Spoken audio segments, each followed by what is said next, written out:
아마 여러분도 저와 비슷하실 것 같아요. 오늘 보면 9절 말씀이 제 마음을 사로잡았습니다. 사람이 마음으로 자기의 길을 계획할지라도 그의 걸음을 인도하시는 이는 여호와이시니라. 이 말씀을 중세시대 사람들은 아주 간결한 영어로 이렇게 요약했습니다. Man proposes, God disposes.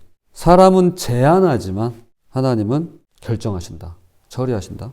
이것은 성경 다음으로 많이 읽힌 토마스 아킨피스의 영적 고전이죠.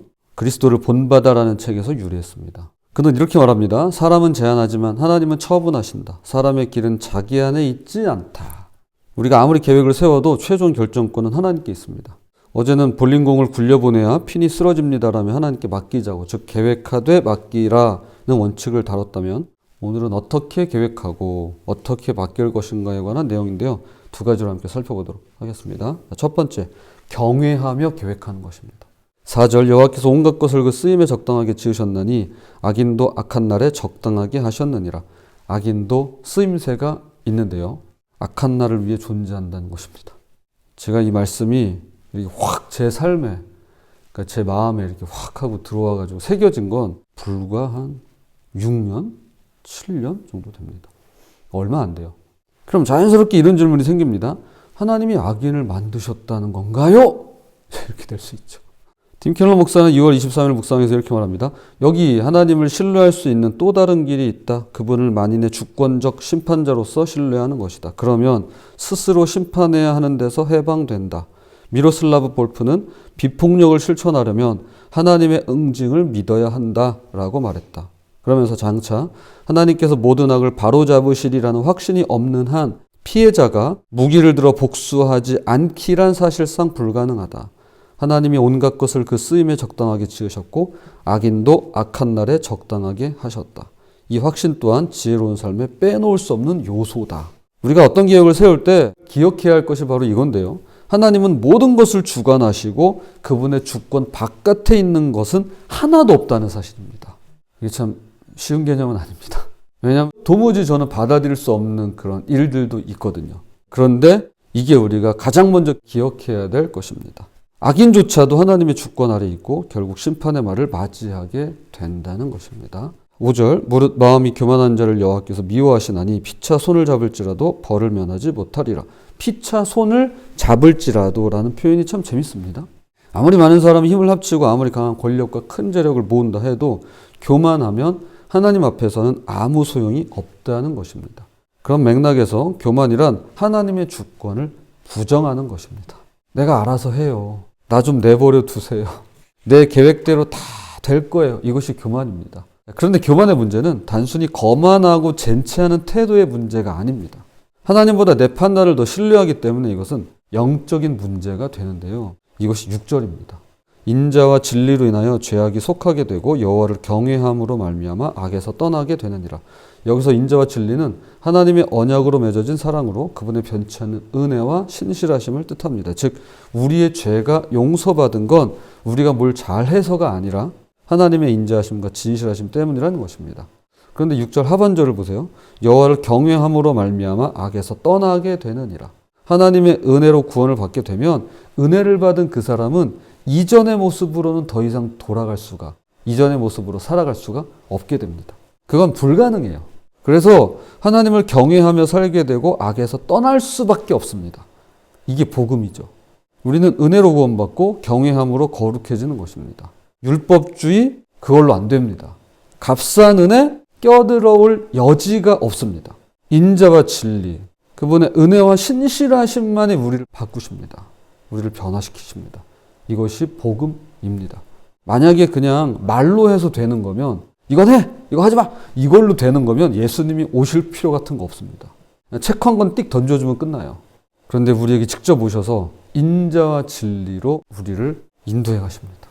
God Questions라는 웹사이트에서는 시편 139편을 인용해 경외를 이렇게 설명합니다. 하나님을 경외함이란 매 순간마다 우리의 결정이 하나님의 인정을 받도록 만드는 것입니다. 우주의 창조주가 우리의 모든 움직임에 깊이 관여하고 계심을 아는 것입니다. 하나님은 우리의 모든 선택을 보시고 아시고 평가하십니다. 그리고 우리는 그분께 대답해야 합니다. 그러니까 경외함이라는 건 단순히 두려워 떠는 게 아닙니다. 경외가 잠언에 상당히 많이 나오잖아요. 아마 잠언만큼 많이 나오는데도 찾기 힘들 것 같아요. 그냥 단순히 지혜가 아니라는 거죠. 우리가 세상 사는데 통하는 이치, 그것만이 아니라 여기에 하나님의 경외함이 이제 들어가 있는 것인데요. 하나님이 모든 계획과 결정을 보고 계시는 것을 우리가 아는 겁니다. 이걸 인정하는 거예요.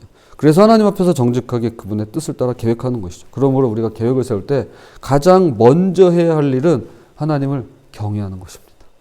하나님, 제가 이걸 계획하는데 주님 보시기에 합당하기 원합니다. 제 동기가 순수하기를 원합니다. 이 과정에서 주님의 뜻을 따르기를 원합니다. 대학, 취업, 사업, 결혼, 집을 매매하고 자녀 교육을 결정할 때도 가장 먼저 물어봐야 할 질문은 이것입니다. 주님, 이것이 주님을 경외하는 결정인가요? 어떤 계획이라도 하나님을 경외하며 계획을 세우는 우리가 되었으면 좋겠습니다. 이것이 우리가 계획을 세우는 올바른 방법입니다.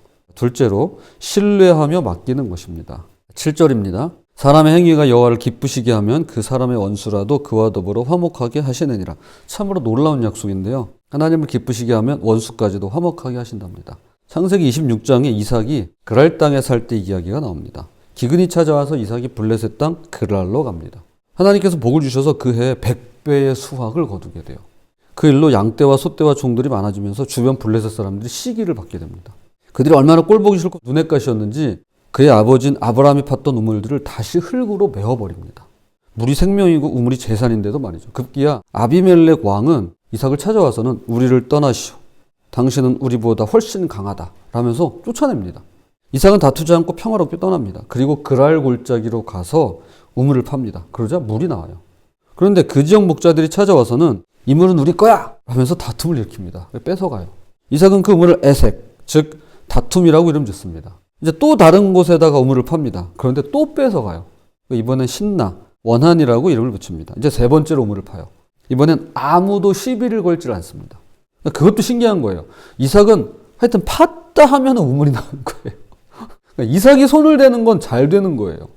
이것도 정말 이게 진짜 복이죠, 사실. 우리는 손만 댔다 하면 뭔가 문제가 생길 수 있는데 우리 이삭은 팠다 우물이 나오는 거예요. 그래서 그곳을 르호봇, 즉 넓은 곳이라고 이름을 짓습니다. 얼마 뒤 이삭이 브엘세바로 이동했을 때 하나님께서 말씀하십니다. 내가 너와 함께하겠다. 너에게 복을 주겠다. 아브라함에게 약속했던 그 약속을 똑같이 해주십니다. 그는 거기서 제단을 쌓고 그곳에 정착하게 됩니다. 그런데 놀라운 일이 일어나요. 진짜 기적이 이거죠. 뭐냐면 이삭을 시기하고 쫓아냈던 아비멜렉이 자기 신하들하고 그러니까 군대 장관들을 데리고 와요. 그러니까 국빈을 대접하는 것처럼 대접하는 거예요. 직접 찾아옵니다. 그러니까 이삭은 그런 거죠. 당신이 나를 미워해서 쫓아내놓고는 어쩐 일로 찾아왔느냐? 이제 물어요. 그랬을 때 아비멜렉 왕이 이렇게 답합니다. 창세기 26장 26절 그리고 29절입니다. 제가 이걸 쉬운 성경을 읽어볼게요. 우리가 여호와께서 당신과 함께 하심을 분명히 보았으니 우리 서로 맹세하고 언약을 맺읍시다. 당신은 여호와께 복을 받은 사람이요. 보세요. 놀랍게도 원수가 찾아와서 평화를 구하고 있는 것입니다. 왜일까요? 안 와도 되잖아요. 하나님께서 함께 하시는 것이 너무나도 명백하시기 때문입니다. 그 사람을 인정하는 거예요. 그 당시에는 힘이 전부 아니겠습니까? 그걸 인정하는 거예요. 그걸 직접 본 거죠. 자, 그렇게 이삭은 그들을 위해서 잔치를 베풀고 다음날 서로 평화롭게 헤어집니다. 그런데 바로 그날 이삭의 종들이 와서는 말합니다. 창세기 26장 32절. 주인님, 우리가 물을 얻었나이다. 이게 우물을 파는데 물이 또 나온 거예요. 이것이 바로 오늘 본문 16장 7절, 잠언 16장 7절의 실제 예입니다. 이삭은 다투지 않았어요.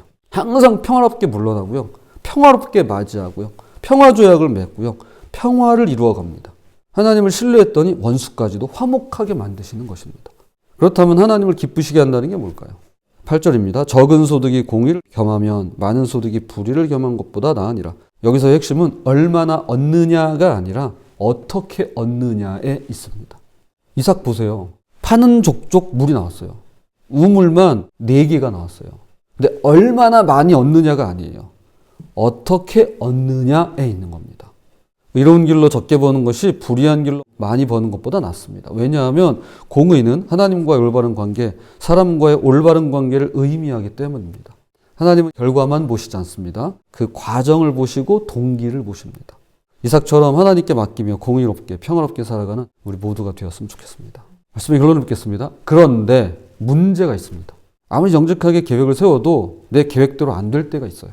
예상치 못한 변수가 생기고 열심히 준비했는데도 말이죠. 성실하게 일했는데 결과가 안 좋을 때가 있죠. 그때 어떻게 하면 좋을까요? 잠언 16장 9절입니다. 사람이 마음으로 자기의 길을 계획할지라도 그의 걸음을 인도하시는 이는 여호와이시니라. 오늘을 사는 잠언 8월 12일자는 이렇게 말합니다. 마음의 경영은 우리의 몫이요 우리 책임이다. 그런데 우리의 행위는 걸음 하나하나까지도 다 그분의 계획 속에 들어있다. 모순 같기도 하고 우리로서는 다 이해할 수 없지만 이 원리는 지극히 실용적이다. 우리 쪽에서 주도권을 행사할 엄청난 동기로 작용한다. 즉 선택이 부실하면 고통과 고생이 뒤따른다. 그러나 설령 우리가 실패해도 인생이 완전히 파탄나지는 않음을 잊지 말라. 하나님이 우리의 실패까지도 엮으셔서 본래의 계획을 이루신다. 그러므로 우리는 미래가 내 소관이 아니라고 해서 남들처럼 걱정할 필요가 없다. 주님은요, 우리의 실패까지도 다시 엮어가십니다. 풀으셨다가 하나님 금방 엮으세요. 그러면서 그분의 계획을 이루어 가십니다. 내 삶 주님 손에 있습니다. 잘못돼도요, 주님이 다 이렇게 해가지고 다시 엮으세요. 그래서 하나님께서 인도하시는 걸 믿으면 우리는 자유로워질 수 있는 겁니다. 계획대로 안 되고 실패해도 하나님께서 더 좋은 길로 인도하실 거야 라고 믿으며 맡길 수가 있습니다. 제가 생각해 봤어요. 노후, 걱정됩니다. 사전에 계획을 세우고 하나님께 맡기시기 바랍니다. 자녀, 걱정됩니다. 정성껏 양육하되 하나님께 맡기시기 바랍니다. 인간관계, 걱정됩니다. 내가 할 바는 하되 하나님께 맡기시기 바랍니다. 사람은 계획하고요. 하나님은요, 처리하십니다. 정리하십니다. 이루어 가십니다. 2026년 한 해 우리의 모든 계획이 하나님을 경외하면서부터 출발하고 동시에 모든 결과를 하나님을 신뢰하며 맡기는 우리가 되었으면 좋겠습니다. 부디 이삭이 우물을 팠던 것처럼 우리식으로 말하면 삽질이라고 해야 될까요? 그렇게 수고하고 노력할 때마다 하나님의 인도하심을 경험하고 원수와도 화목하게 되며 바로 그날 생명의 샘을 넣는 놀라운 은혜를 경험하는 저와 여러분이 되시기를 주님의 이름으로 부탁을 드립니다.